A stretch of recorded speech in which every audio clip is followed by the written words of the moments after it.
In the last section on the trifunctionalism, we covered the ternary logic of the jury and the ternary logic of rights.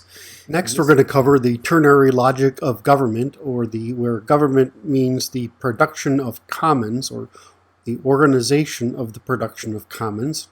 It's our highest organizing principle in our polities. The underlying logic is ancient, and which is called European trifunctionalism, and that consists of the division of sovereignty, force, and productivity among three classes, and really among three sets of elites.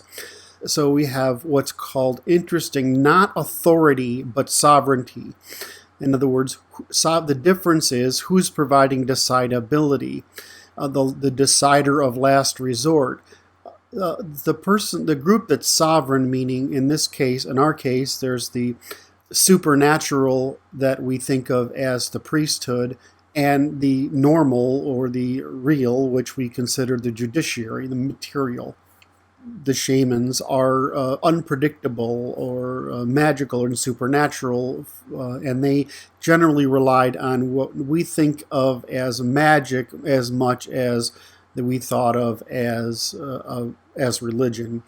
And conversely, our judges are more like a religious, in the sense that there's a traditional body of law that they judge and reinforce by. And this interesting separation of supernatural and normal is an enduring property of Western civilization. Politically, we have this wonderful balance between the priesthood and the judiciary. And so you have this sovereign class, the priesthood and the judiciary, the military class, which is the warrior class, and the productive class, which is serfs, slaves, and domesticated animals.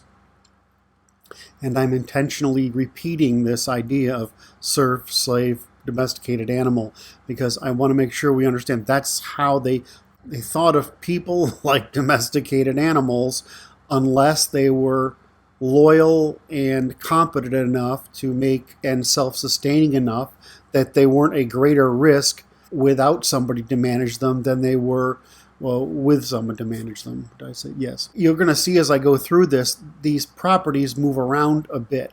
What remains consistent is materialism versus supernaturalism, and that decidability remains and sovereignty remain, not authority. And so that's, again, we're going to carry the pirate economics, the cattle raider economics, and their natural political order democracy forward, as there's an internal prohibition on the accumulation of power, which would put every elite at risk. In other words, no elite wants another group of elites to be at risk, and no people want any of their elites to dominate. They're better served by the competition between them. Working backward, I'm going to, from the present, I'll go through a couple of models through history. First is the American elected monarchy and nobility. We pride ourselves on having adopted some sort of the French Enlightenment, but it's really not true. If we understand our British and American and Germanic histories, what we're seeing is the increasing commercialization of in other words, the increasing import of the economic organization of territory and its ability to produce commons. So you'll see in the American sense, it's the same thing. It just we have fully elected nobility in the Senate, fully elected monarchy in the presidency, fully elected middle-class representation in the House of Representatives. And what's, of course, lost is now we haven't got elected or governed church. We've lost our church, and that function has gone into the academy and into media and the entertainment business, where it's actually full of malincentives, and it's been what is today's clergy, the news media, the entertainment sector, the academy, are all left-leaning, primarily Jewish rather than European-headed organizations that seek to undermine our traditional order, and in pursuit of obtaining authority by generating demand for authority, by fomenting conflict that generates demand for authority, so that they can end our 5,000-year tradition of depriving anyone of authority, thereby preserving the sovereignty not only of the individual but of the clergy, the judiciary, and the monarchy or military, that makes this balance of powers that's been with us forever work to our extraordinary benefit. So in America, the law in the Constitution and the judiciary are the deciders of last resort. We've restored this more than anybody probably into our very distant past. Obviously, the monarchy and the cabinet are filled by the roles of the presidency and the state and the bureaucracy. Obviously, the upper house is still a territorial, just like it was in Anglo civilization, a territorial leadership. The same is, it's somewhat different in the Germanic princedoms, because in the English model, the nobility is granted by the monarchy as a privilege in exchange for administration of a territory. In other words, you're hired as a CEO. In the German system, it's more of a family thing. So you can lose your title, and it's not always inherited in the British system, whereas in the German system, it tended to be a kinship-related issue, so your family was higher. This is partly to do with the size of German princedoms, which are basically grand manors and alliances of manors because of the territory, versus the English system. The French system is somewhat different, and it's also incredibly backwards, so I don't really want to cover it because it diverged. The French system it's sort of like a torn civilization. It's half Latin, half feminine and Latin and authoritarian, even though probably the common people of France are still somewhat Germanic. Then we go to the British monarchy. We have the state in the house of the monarchy and the military. We have the upper house, again, in the condition of the nobility, but it's just the same as our industrialists today. And they have the lower house, where parliament is the house of the middle class. And then we had the clergy as the house of the common people. This is probably the best order, and again, there's a couple of obvious failures when making this comparison. The first is that the church having failed and letting its responsibility be usurped by the academy it created, sort of abandoned us all. I mean, the point I try to make is that the Catholic Church should just claim it was trying to unite Christian teaching with European rule of law, and by the time of the scholastics, they got there. And if they hadn't been so afraid of giving up their supernaturalism, they could have transformed the church and maintained its position as another branch of our government, maintaining our ancient traditions. But they've handed that off to an enemy in the academy, which is even more corrupt now than the church was. And that's really saying something. I mean, what's the difference between a diploma so that you can get entrance to the job market for $100,000 and telling you can't get into heaven unless you have your sins forgiven by paying this fee? So, I mean, a church's indulgence and a diploma are essentially the same thing. They're both completely unnecessary. All the increase in diplomas has done, it certainly hasn't. It's decreased the quality of our high school education. It's eliminated the jobs programs that made teachers and institutions accountable for making sure you were gainfully employed. And they sold everybody the fantasy that you can join the upper middle class. I mean, it's a complete nonsense. And then what happened as a consequence is people trade the ability to have children for a decade while they pay off debts. So this has the extraordinary side effect of limiting our reproduction in a period where everyone's concerned about growth, and so they have to immigrate people of the third world who are not not willing and able to adopt to a high trust society and fit into our country and they resist integration. We've had to bring those people in to cover the fact that the academy, between the taxation and the academy, we've redistributed reproduction out of traditional European middle class majorities into non-European lower class majorities. It's the most insane thing in the world, but people do it because we haven't caused a reform of our government to prevent it. Anyway, you can see that the British system moved to the American system, and we have an elected presidency, an elected Senate, an elected House of Commons. The problem with this group is that intergenerational nobility that wants to hold on to its position has a greater incentive than elected politicians do to produce capitalization rather than hyperconsumption.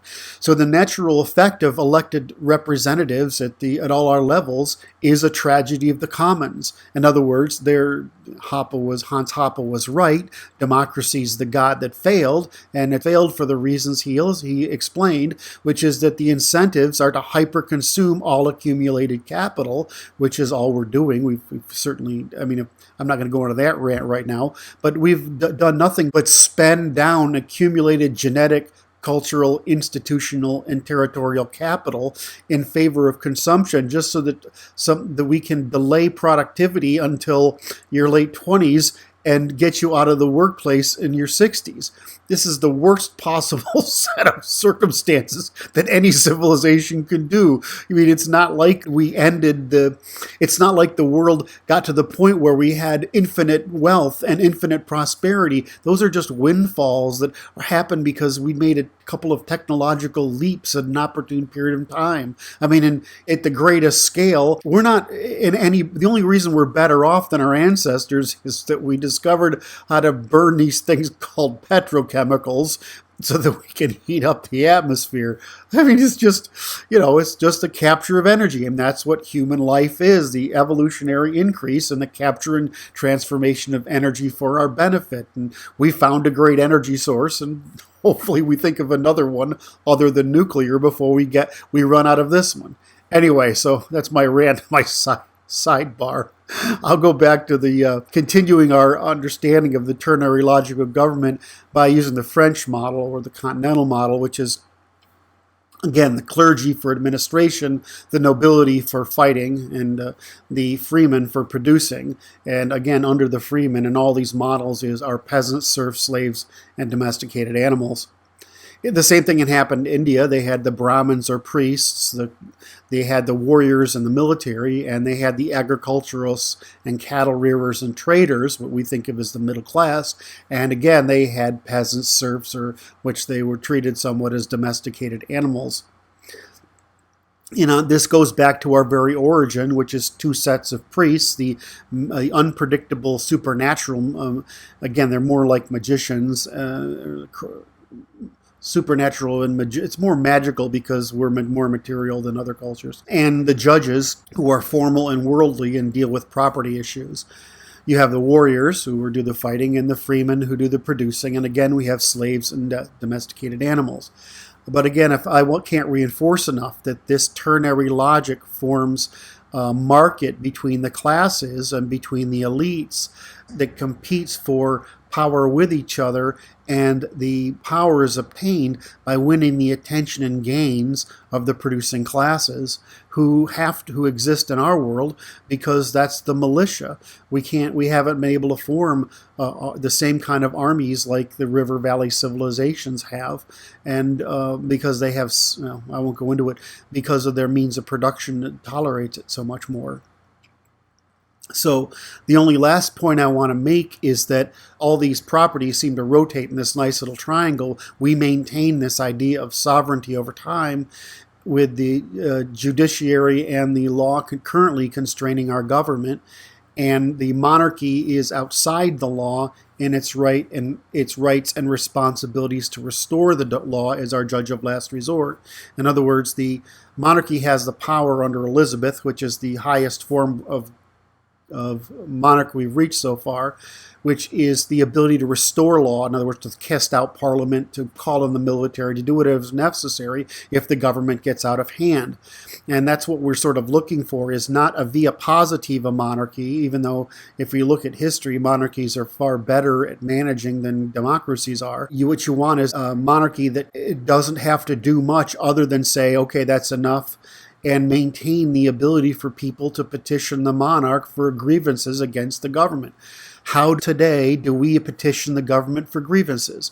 Well, you can't reach your senator, you can't reach your representative. We don't have like many other civilizations do, we don't have an administrative or court. These are all rolled into one. We have no right to sue a lot of people, including judges and politicians and bureaucrats. So we have no means of redress.